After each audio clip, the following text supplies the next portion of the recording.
ওম শ্রী পরমাত্মনে নমঃ। সকলকে এই সংস্কৃত চ্যানেলে অনেক অনেক স্বাগত। গীতা পাঠ আমরা নিরন্তর নিয়মিতভাবে করে চলেছি। আজকে এই ৩৫তম পর্বে আমাদের মূল বিষয় গীতার সাংখ্যযোগ দ্বিতীয় অধ্যায়। আজকে একটি বিশেষ বিষয়, তা হলো অমর্যাদা বা অসম্মান, অপযশ, দুর্নাম, অখ্যাতি, এগুলো কিভাবে আমাদের জীবনে পীড়া দেয় এবং কারোর যদি বদনাম হয় তার ফলে যে পরিণামে কি হতে পারে, শ্রীকৃষ্ণ অর্জুনকে আজকে সে বিষয়েই স্মরণ করাচ্ছেন।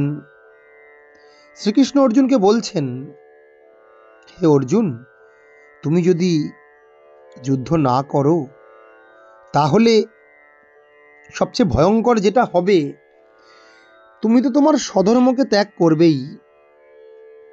লোকে বলবে তোমার সম্বন্ধে যে তুমি তোমার ক্ষত্রিয় ধর্ম, প্রজা সাধারণের রক্ষা করা, দুষ্টকে দমন করা, শিষ্টের পালন করা, তা তুমি করনি। এবং তার ফলে কি হবে না, তোমার যে মহান অকীর্তি হবে, তুমি তোমার শিওর যে বিরাট বীর যোদ্ধা, এই যে নিজের কীর্তি, নিজের যে নাম, তা তুমি হারাবে এবং তার ফলে তোমার মহান পাপ হবে, পাপ ভোগ তুমি করবে।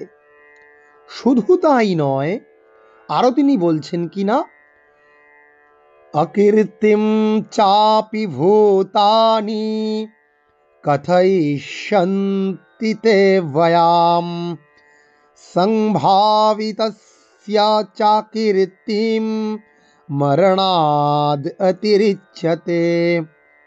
সম্ভাবিতস্য চাকীর্তির মরণাদ অতিরিচ্যতে। কি সুন্দর কথা! শ্রীকৃষ্ণ একদম প্র্যাকটিক্যাল বলছেন কি, যে দেখো, পাপ হবে সেটা বড় কথা নয়, এই যে অকীর্তি, এই যে তোমার দুর্নাম এই যে হবে, তা কিন্তু সমস্ত লোকে ছড়িয়ে পড়বে। সমস্ত লোক তোমার এই কীর্তিহীনতার কথা বলবে এবং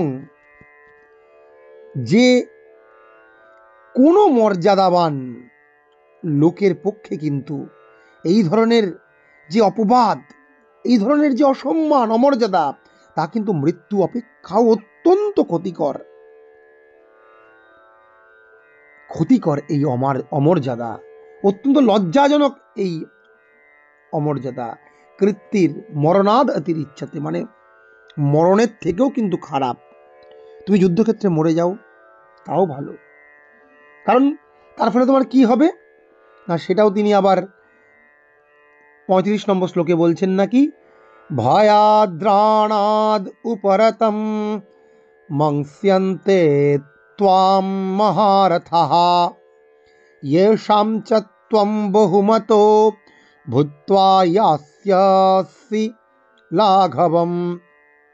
দেখো, তুমি মরে গেলে হয়তো তুমি স্বর্গ পাবে, কিন্তু সমস্ত মহারথীরা যদি তুমি যুদ্ধ না করো, তারা কি মনে করবেন বলো তো? তারা মনে করবেন যে তুমি ভয় পেয়েছো, তুমি ভয় করে যুদ্ধক্ষেত্র থেকে পলায়ন করেছো, যুদ্ধক্ষেত্র পরিত্যাগ করেছো এবং তুমি যাদের কাছে সম্মানিত ছিলে, যারা তোমাকে অতি প্রশংসা করত, বীর যোদ্ধা মনে করত, তারা তোমাকে তুচ্ছ মনে করবে, তুচ্ছ তাচ্ছিল্য জ্ঞান করবে। তাই তুমি কিন্তু যুদ্ধ করো।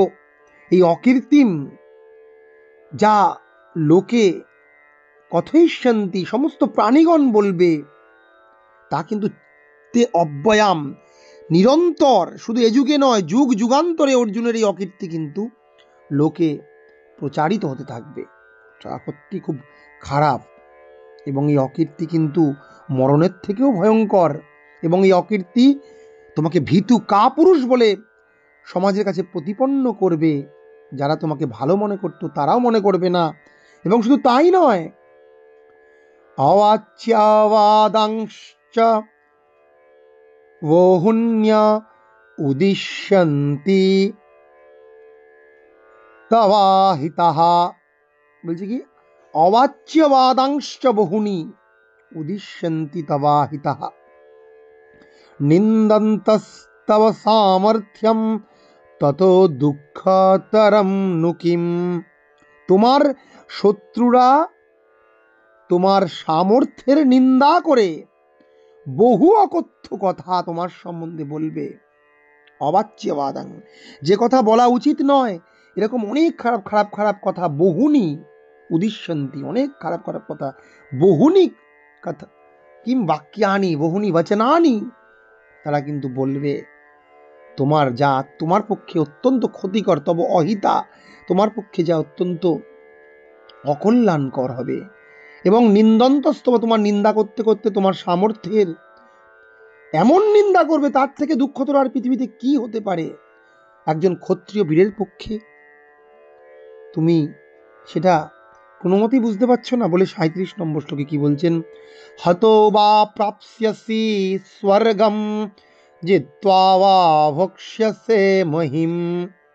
তুমি যুদ্ধক্ষেত্রে মরে গেলে, যেটা আগে বলছিলাম, হয় তুমি স্বর্গলাভ করবে, অথবা জিতে গেলে তুমি এই সমস্ত পৃথিবীকে ভোগ করতে পারবে। বীরভোগ্যা বসুন্ধরা জিত্বা বা ভক্ষ্যসে মহিম তস্মাদ উত্তিষ্ঠ, তাই তুমি উঠে দাঁড়াও। হে কুন্তি, হে কুন্তি পুত্র, যুদ্ধায়, যুদ্ধের জন্য তুমি উঠে দাঁড়াও। কৃত নিশ্চয়, তুমি নিজেকে দৃঢ় করো। শৃণবন্তু বিশ্বে অমৃতস্য পুত্রা, হে ক্ষত্রিয় বীর, হে আর্যপুত্র, তুমি যুদ্ধ করার জন্য প্রস্তুত হও। তুমি ভয় পেও না।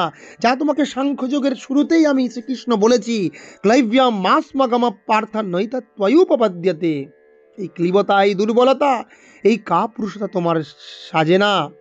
এটা ত্যক্তোত্তিষ্ঠ পরন্তপ, এই ক্ষুদ্রম হৃদয় দুর্বল্যম, এই ক্ষুদ্র হৃদয়ের দুর্বলতা ত্যাগ করে তুমি উঠে দাঁড়াও। তুমি ওঠো, যুদ্ধের জন্য প্রস্তুত হও।